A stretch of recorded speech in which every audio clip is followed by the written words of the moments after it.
Hello everybody and welcome back to another Figurehead Reviews video, and today we are taking a look at the Marvel Legends Captain Marvel figure from the Kree Sentry Build-A-Figure wave, which really this doesn't have a Kree Sentry Build-A-Figure piece, so it's more of just a Captain Marvel movie tie-in. But we get the movie logo down there, we get the Kree Sentry up there at the top, the Captain Marvel logo at the top as well. We get some artwork here, same on both sides and the same on the back. We have all the other figures needed in this wave to complete the Kree Sentry Build-A-Figure, and then at the top we have the read-up. Carol Danvers becomes one of the universe's most powerful heroes, Captain Marvel, when the Earth is caught in the middle of a galactic war between two alien races. And down here at the bottom we have the UPC code if you want to check with your local retailer to see if they have this in stock. But enough about that, let's get this open and take a look at Captain Marvel. And here is Captain Marvel outside of her packaging, and yeah, actually not too bad looking. A really good representation of how she looked in the movie. You can get a pretty cool flight pose here, and you can get some other decent poses with this figure as well. So I am pleasantly surprised by that. She does not come with a Build-A-Figure piece, so she is a standalone figure. She does come with an alternate unmasked head and two pair of hands. She has the flight hand that you see in her right hand there, and then fisted hands, but not a ton of options as far as extra accessories go. When standing straight up as opposed to flying, she does come in at about 6 3/8 inches tall, which puts her at about 16.2 centimeters, so a good size figure. And aside from that, since we have some accessories, we'll get a closer look at those, and then we'll get a better look at Captain Marvel. And here is everything that we get with Captain Marvel. So we have the unmasked head, and then of course the masked head, but we're going to take a look at those when we do the closer look at the figure, which basically leaves us with the two hands, which is a fisted hand and the open hand, which certainly looks like it should be a flight hand. The only thing that's interesting about this is it does have the fingers spread out, unlike, say, for example, the Namor swimming hands or the karate chopping Iron Fist hands. They don't have the fingers together. So that is kind of interesting, but it actually comes out okay. And then they just poured in like you would expect with any Marvel Legends hands, so they can fit in right there, and again, right there. So no surprises with how that fits in.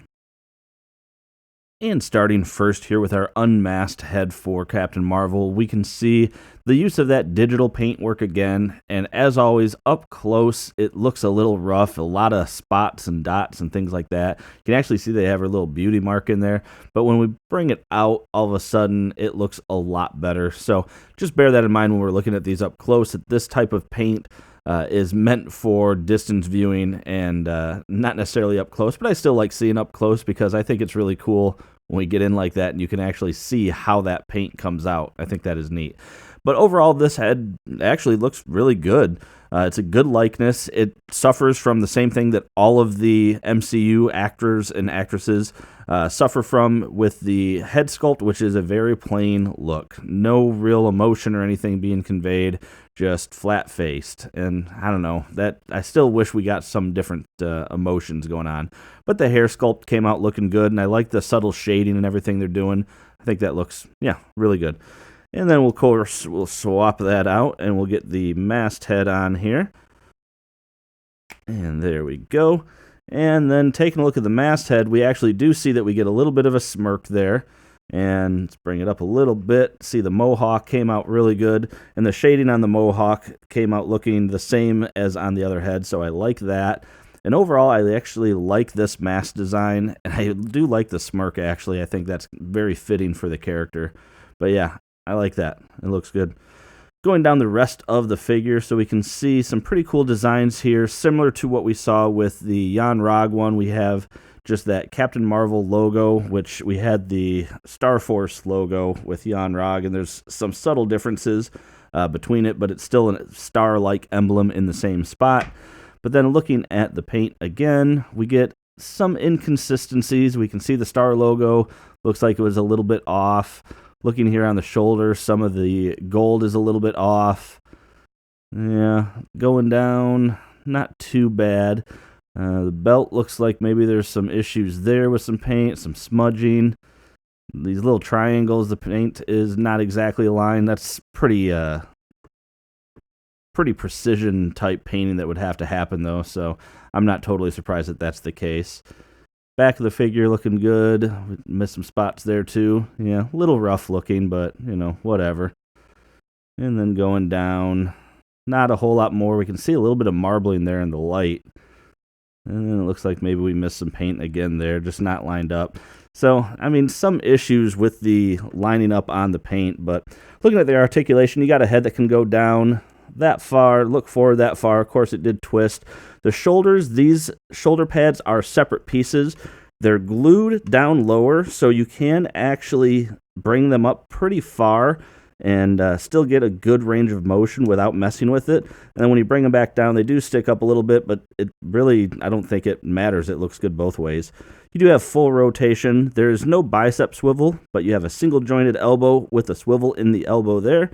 And then you do have a hinge and rotation at the wrists. You do have a diaphragm joint here that can go forward hardly at all. Can go back a little ways, and the gap's not too bad there, so that's good. No waist articulation. The legs that can come apart that far, kick forward that far, backwards not much at all. Upper thigh cut, double jointed knees. No boot articulation there, but you do have a hinge and ankle pivot. And for a quick comparison, here we have now all the Captain Marvel figures that I have, 3 of them coming from this wave alone, but we have the comic book version all the way there on the left, and then we have the standard Captain Marvel, the Star Force Captain Marvel, and the Bomber Jacket Captain Marvel. And finally, here is the entire MCU Captain Marvel wave, starting at the left with Nick Fury, then Jan Rog, the Star Force Target exclusive displayed here as Minerva. We have Captain Marvel, the Bomber Jacket Captain Marvel, Kree Sentry Build-A-Figure, Genisvel, the Grey Gargoyle, and Talos.